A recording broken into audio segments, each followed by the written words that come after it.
नमस्कार, मैं हूं विकास चंद्र। आज बात करेंगे हरियाणा प्रदेश की और वहां की राजनीति की। वहां भी विधानसभा चुनाव आगे होने वाले हैं, लिहाजा वहां की राजनीति भी करवट लेने लगी है और राजनीति का रंग धीरे धीरे सामने आने लगा है। और चूंकि बीजेपी की वहां सरकार है, कांग्रेस वहां अपनी पूरी ताकत लगा रही है कि अपनी खोई हुई सत्ता को पाओ, जो राजनीति की ज़मीन उसकी खिसक गई थी उसको मजबूत करो और फिर से उसको अपने पास लाओ। और कांग्रेस लगातार लगी हुई है और बीजेपी चूंकि 2 बार से वहाँ सत्ता में है, तो इसलिए बीजेपी को ज़्यादा ताकत लगानी पड़ रही है। और इस बार की परिस्थिति भी वहाँ थोड़ी सी अलग दिखाई दे रही है, क्योंकि एंटी इनकम्बेंसी भी वहाँ काम कर रहा है, चूँकि 10 साल से बीजेपी की वहाँ पर सरकार है। लेकिन यहाँ बात कुछ और है और गौर करने लायक है, और हो सकता है कि आप सभी इस पर गौर करते होंगे, और जो चिंता का विषय भी है, और ख़ास तौर पे अपने देश के लिए, क्योंकि अपना देश एक विकासशील देश है और लगातार देश की अर्थव्यवस्था मजबूत हो रही है, आगे बढ़ रहा है। लेकिन कुछ चीज़ें ऐसी हैं जो चिंता में डाल दे रही हैं। वो ये है कि मुफ्त की रेवड़ी फिर भी, कि जब चुनाव का समय आता है तो राजनीतिक दलों की तरफ से घोषणाएं की जाती हैं और मुफ्त की रेवड़ियां बांटी जाती हैं कि अगर वो चुनाव में जीत गए, उनकी अगर सरकार बन गई तो वो मुफ्त की बिजली देंगे, पेंशन देंगे, मुफ्त की बस की सर्विस देंगे, बहुत सारी मुफ्त की बातें करते हैं, किसानों का कर्ज माफ़ कर देंगे, यानी बहुत सारी चीज़ें हैं। कुछ लोग तो टीवी देंगे, मोबाइल देंगे अगर दक्षिण भारत पे आप डालें। और इसका नतीजा ये हो रहा है कि धीरे धीरे राज्यों के ऊपर बोझ बढ़ता चला जा रहा है। और आप सोचें, पहले हरियाणा की बात करेंगे, लेकिन मैं उदाहरण आपको देता हूं जो काफ़ी चौंकाने वाला है, और शायद आप लोगों ने ध्यान दिया भी हो और नहीं भी दिया हो, लेकिन देने लायक है कि आप पंजाब जैसे समृद्ध राज्य को देखें कि पंजाब जैसा समृद्ध राज्य मुफ्त की रेवड़ी बांटने के चक्कर में आज कर्ज के बोझ तले दब गया है। और आप यूं कह सकते हैं कि अब पंजाब कंगाली के कगार पे है। और सिर्फ पंजाब ही नहीं, आप बगल के राज्य हिमाचल प्रदेश को देखें कि वो भी मुफ्त की रेवड़ी की वजह से कंगाली के कगार पे है, कर्ज के बोझ तले इस कदर दब गया है कि अब उसे अपने कर्मचारियों का वेतन भी नहीं दिया जा रहा है। और कई कई महीनों से कर्मचारियों के वेतन रुके हुए हैं, शिक्षकों के वेतन नहीं दिए जा रहे हैं, क्योंकि जब चुनाव विधानसभा का था तो कांग्रेस की तरफ से ये घोषणा की गई थी कि अगर हम जीत जाएंगे तो जो ओल्ड पेंशन स्कीम है उसको हम लागू कर देंगे और लोगों को उसका लाभ मिलेगा। वो बड़ा चुनावी रणनीति के तौर पर बड़ा कारगर साबित हुआ। लोगों ने भरोसा किया कि भाई ओल्ड पेंशन स्कीम लागू हो जाए, काफ़ी पेंशनर है वहाँ, और जिसकी वजह से सिर्फ ओपीएस ही नहीं, दूसरी भी तरह की कई सारी मुफ्त की रेवड़ी देने की बात की गई थी। अब उनको पूरा करने के लिए भी धन नहीं मिल रहा है। तो आज स्थिति ये है कि हिमाचल जो है वो कर्ज के बोझ तले दब गया, और पंजाब जैसा समृद्ध राज्य, अगर उड़ीसा की बात कर लें, बिहार की बात कर लें, पश्चिम बंगाल की बात कर लें या दूसरे राज्यों की बात कर लें, उससे काफ़ी आगे पंजाब था, बहुत मजबूत राज्य था आर्थिक तौर पर। लेकिन आज वो कर्ज के बोझ तले दब गया है, और यही स्थिति रही तो पंजाब कंगाल हो जाएगा, हिमाचल कंगाल हो जाएगा, और ये लोग समझ नहीं पा रहे हैं। और अब आप देखें कि हरियाणा में चुनाव होने वाला है और अभी से ही मुफ्त की रेवड़ी की घोषणा शुरू हो गई है। अब भूपेंद्र सिंह हुड्डा जो वहाँ के पूर्व मुख्यमंत्री हैं, कांग्रेस के दिग्गज बड़े नेता हैं, कुछ आंकड़े मैं आपके लिए लेकर के आया हूँ ताकि आपको मैं बताऊं कि क्या स्थिति इस समय है और किस तरीके की भयावह स्थिति उत्पन्न हो सकती है कि अगर इस पर राजनीतिक दलों के द्वारा मजबूत राजनीतिक इच्छा शक्ति अगर नहीं दिखाई दी गई और इस पर लोगों ने व्यवहारिक तरीके से नहीं विचार किया। तो एक तरफ दावा किया जा रहा है कि भारत तीसरी अर्थव्यवस्था बन जाएगी, भारत की अर्थव्यवस्था काफ़ी मजबूत होगी, और अगर इसी तरीके से मुफ्त की रेवड़ी बांटी गई तो एक एक करके अगर राज्य कंगाल होते चले जाएंगे तो फिर देश कहाँ से मजबूत हो जाएगा और देश कहाँ से तीसरी अर्थव्यवस्था तक पहुँच जाएगा।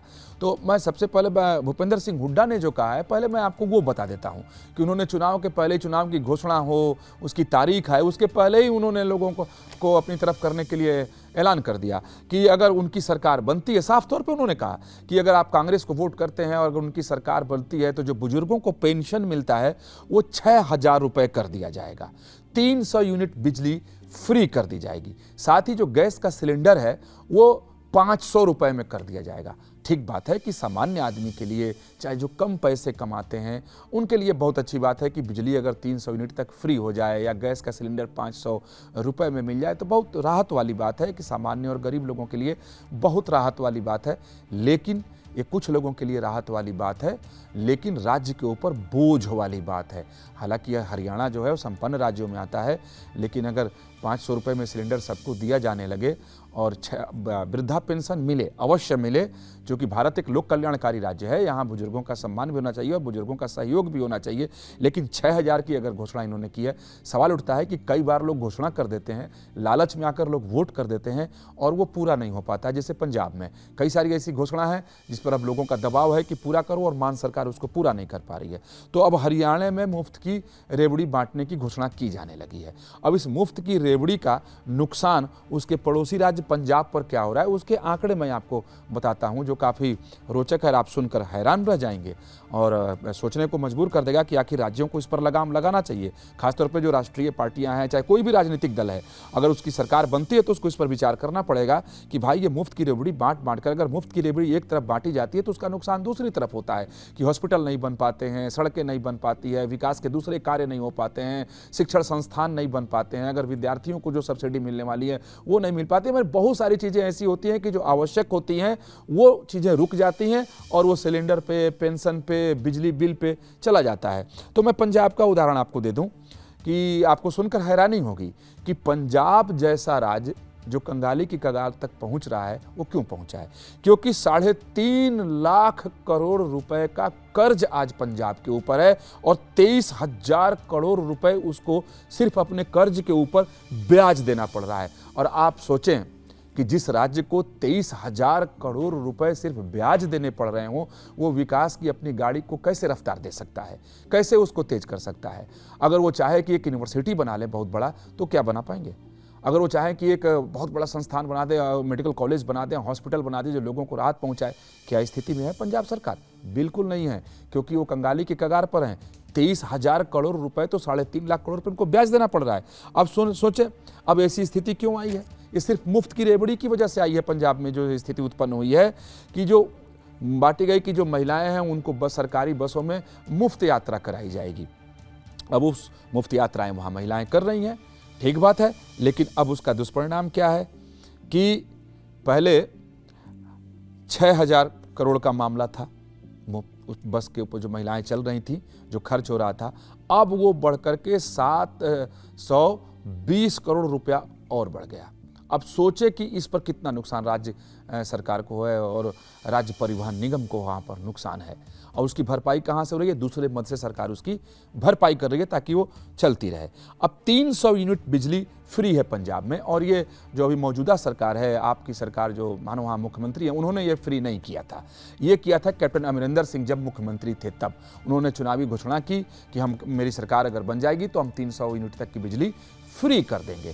और जब उनकी सरकार बनी तो उन्होंने 300 यूनिट बिजली फ्री कर दी। और एक बार जो चीज़ फ्री हो जाए तो फिर दूसरी सरकार उसे हटाने का हिम्मत नहीं कर सकती। और आम आदमी पार्टी की सरकार तो मुफ्त की रेवड़ी खूब बांटती है, तो उन्होंने उसको जारी रखा।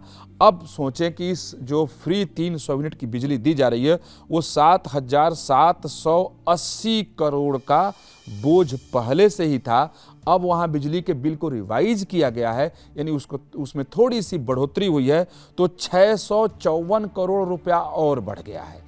यानी 7,780 करोड़ और उसमें आप 654 करोड़ और जोड़ दीजिए, फिर देखिए कि कितने का आंकड़ा आता है। ये सिर्फ बिजली का बोझ उसके ऊपर है। और 20,000 करोड़ से ज़्यादा की धनराशि पहले से ही बिजली के ऊपर राज्य सरकार सब्सिडी के तौर पर देती है। तो 20,000 करोड़ रुपए से ऊपर की जो धनराशि है, उसमें ये लगभग 8,000 करोड़ रुपए आप जोड़ दीजिए, सिर्फ बिजली को लेकर के राज्य सरकार पे इस तरीके का बोझ बढ़ रहा है। अब देखें कि जब चुनाव का मौसम आया था तो आधी आबादी को अपने पक्ष में करने के लिए 1,000 रुपए सभी महिला को देने, प्रति माह देने की घोषणा की गई आम आदमी पार्टी की तरफ से वहाँ पर चुनाव के दरमियान। और जब उनकी सरकार बन गई तब वो उसको लागू नहीं कर पाए। अब जब लोकसभा चुनाव आए तो दबाव बढ़ा। अब उन्होंने कहा कि नहीं साहब, हम 1,000 नहीं, अब ये 1,100 रुपये देंगे। अब सोचें कि 1,100 रुपये प्रति महिला को अगर प्रति माह वो देते हैं, जो आंकड़े बता रहे हैं कि कम से कम राज्य की सरकार को 50 लाख महिलाओं को ये देना पड़ेगा। अब आप गुणा कर लें कि 50 लाख महिला को 1,100 रुपये प्रति माह दें तो उस राज्य की क्या स्थिति रहेगी। ये मोटे मोटे आंकड़े मैंने आपको बताए हैं। अगर इसमें और भी जाएं तो तमाम सारी सब्सिडी है और बहुत सारी ऐसी छूट है और फ्री की रेवड़ी है जो लगातार राज्य के ऊपर बोझ को बढ़ाते चला जा रहा है। और यही हाल हिमाचल का है, जो पंजाब के बगल का राज्य है। वहाँ तो स्थिति ये आ गई कि अब सरकारी कर्मचारियों का वेतन बंद, विकास के काम बंद, क्योंकि मुफ्त की रेवड़ी। अब देखिए कि हरियाणा जो ठीक ठाक तरीके से सरकार वहाँ की चल रही है, नहीं जो राज्य है वो सुचारू ढंग से है, हालांकि उस पर भी कर्ज है लेकिन इस तरीके का कर्ज नहीं है। अगर वहाँ फिर से इसी तरीके की मुफ्त की रेवड़ी बांटी गई, जिसे तमाम जानकार हैं मुफ्त की रेवड़ी को चुनावी बीमारी बता रहे हैं, देश की अर्थव्यवस्था के खिलाफ सभी मान रहे हैं, तमाम जो विश्लेषण करने वाले हैं, जानकार हैं, अर्थशास्त्री हैं, राजनीतिज्ञ हैं, वो सब लोग कह रहे हैं कि इस पर लगाम लगाओ। मामला कई बार कोर्ट तक भी पहुंचा, इलेक्शन कमीशन के संज्ञान तक भी पहुंचा, लेकिन इस पर लगाम लग नहीं पा रहा है। तो ये मुफ्त की रेवड़ी से एक तो चुनावी प्रक्रिया जो है वो सही मायने में बाधित हो जाती है, यानी जिस तरीके से चुनाव होना चाहिए, लोगों को बिल्कुल लोभ मुक्त होकर के मतदान करना चाहिए, तो लोगों को लोभ में डाल दिया जाता है। दूसरे राज्य सरकार के ऊपर उसका बोझ पड़ता है, जिसका दुष्परिणाम होता है कि आने वाले वक्त में वो राज्य कमज़ोर हो जाता है और कर्ज के बोझ तले दब जाता है। अब जिस तरीके के हालात समृद्ध राज्यों के हैं, अगर दूसरे राज्य भी इसी तरीके की मुफ्त की रेवड़ी बांटते रहें तो आप सोचिए स्थिति आगे चलकर कितनी भयावह हो जाएगी। फिर मिलेंगे आपसे आगे और कुछ और जानकारी और कुछ और अलग ढंग से राजनीति की बातें होंगी। न्यूज नेशन अब व्हाट्सएप पर खबरों के ताजा अपडेट के लिए न्यूज नेशन के इस QR कोड को स्कैन करें।